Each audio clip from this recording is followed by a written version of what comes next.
it's CJ, they know our team, they know the type of people that we want in this building, and they have insight, probably better insight than maybe we even have. And I would say when you look at a lot of our players, JP, Will, C. Harris, CJ, they understand football and they're very perceptive, so they can provide valuable insight. So we certainly, we'd be remiss if we didn't utilize that information. Yeah. It's not the driving force, but it's helpful. Maybe it's something that we go to Patterson with and say, hey, we're not sure about this. What are your thoughts on this?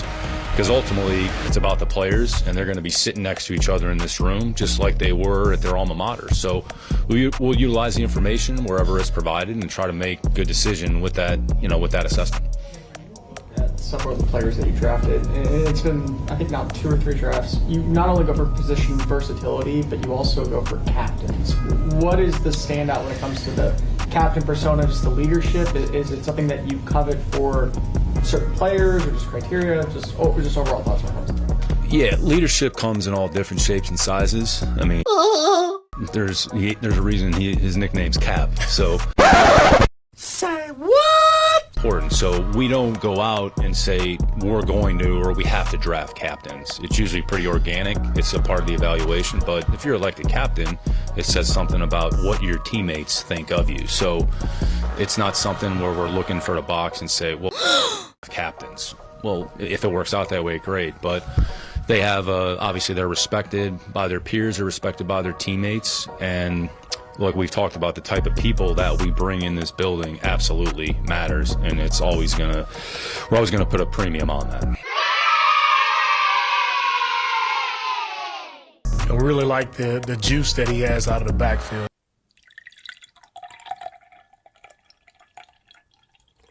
I think he has plays with tremendous speed, so we're looking to add some speed to our backfield, and we think he provides that for us, and he also provides some special teams value as well as a returner. So really excited about the role that he's shown that he was able to do at Louisville, and excited about seeing him come in and compete here. AFC, the second one just sort of stood out, and we sort of had them ranked on the board the way we come back and pick them up. Since they're both defensive players, I'll defer to the head coach. Starting with Bullock, right? You see just his ball skills, his range, back there in the deep half of the field. It's just stood out. He's an exceptional playmaker, attack the ball. That's what we are about on defense, attacking the ball. And that's what Bullock does. That's what we're looking for him to do for us. Then when it came to Bird, just looking at guys who has the traits there to play our style up front. He plays hard, relentless. He's a tough player, and then he has the skill to get after the quarterback. So we're excited about adding a guy at that point in the draft, adding a guy who had the skill set that we like, length, and he can rush the quarterback. Demeco, we got to speak to you, Nick, about this yesterday, but when it comes to Kamari, Lassiter, the cornerback from Georgia, what were some things that you noticed about his film that really stood out, and what were some things that you think he can provide for this defensive team? Yeah, Kamari provides toughness. He provides, you talk about energy and the way he plays the game, like he loves football, and it shows on the tape. It jumps off the tape. He's a versatile player. He can play inside. He can play outside. But you talk about a guy who's a leader, a guy who works hard. He's everything that our team is about. We talk about everything being relentless and attacking the day with a relentless mindset every single day. That's what Kamari brings. One of the things that you like to do is to develop talent, to develop those late round guys. You bring them in and build them up.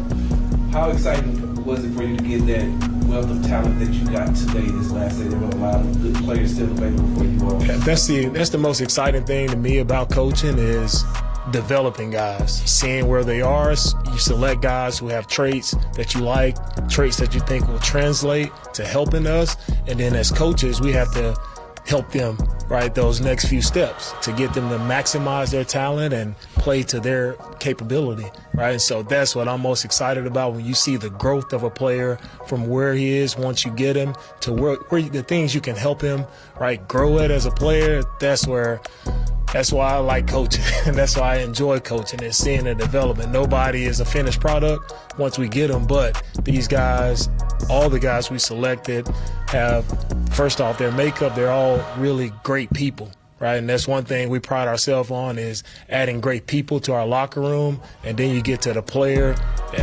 We had really good players with great traits, and we're excited to work with all of them. Nice. What's some of the feedback out of Columbus in terms of work ethic, toughness? Any stories about K-Sober, things you guys heard? Yeah, whatever it is, it's elite. Whoa. This guy is as tough and hard-nosed a player that they had in the program. Just kind of going back to the question and Demeco's answer about developing players, I'd say Cade's a good example of a player who has only played tight end for 2 years, so he's certainly not a finished product, but he has the mindset and the work ethic to improve. I mean, how he was raised. I mean, this guy is everything you want in a football player and then more. I mean, he probably played hurt this year. I mean, I think he had an MCL or had an issue where, quite frankly, it would have limited some other players, but he just braced it up and he just kept playing football. So, I mean, I don't want to speak for Demeco, but I think we feel the same way. This is probably one of our favorite, football players in the entire draft, regardless of position, because of his mentality, because of his mindset. And he still is developing as a player. I mean, 2 years ago, he was playing defensive end in the Rose Bowl against Utah. Now he's, played tight end for 2 years, and here he is getting picked in the bottom of the 4th round, and his position is, we think tight end. That's why we drafted him. So, but, I mean, blue collar as they come, and from a makeup, traits, toughness, mentality, I mean, this is an elite guy. There was a moment where the cameras, I think it was a touchdown. After I celebrated, if it's okay. Which pick? I don't know. We celebrate after a bunch of them. Okay, well, what about that was so exciting? What about that particular moment, if it's okay to ask that? I think it's all exciting, man. The draft is just such an exciting process, and you go through and you study so many guys, right? And you have a select number of guys that you like and guys that you will want to work with, but you never really know how it's going to shape out, because 9 times out of 10, like the other teams, like the same players. So for us to get guys that we truly, have kind of highlighted to start the process, guys who've always kind of stuck out in that process, and for us to get guys like that, like Stover, like Bullock, right, Lassiter, it's exciting when you're able and you know the guy that you're adding to your team, right? You know the competitor that he is, you know what type of football player he is. It's exciting. So all of our picks we were celebrating after. I don't think it was just one. We celebrate after all of them. Oh, and like Demeco, we have fun. I mean, the beauty of it, my respect for him is massive, but we see football through the same lens, and we're looking at a lot of the same things in players. To Demeco's point, these are players, there's certain players that you say, if we have an opportunity to add them to the team, let's figure out a way to do it. Let's be responsible and not be egregious with it. And I would say in Bullock's case, that was a situation. I don't know who's more excited, Demeco or Stephen A., but...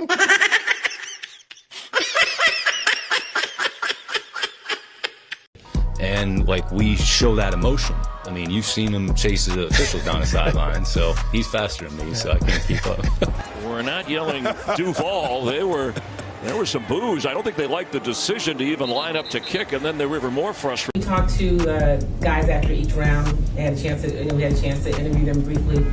Many of them said, when you asked them to talk about themselves, they said, they run hard, they play hard, they love football. It seemed to be the same kind of theme.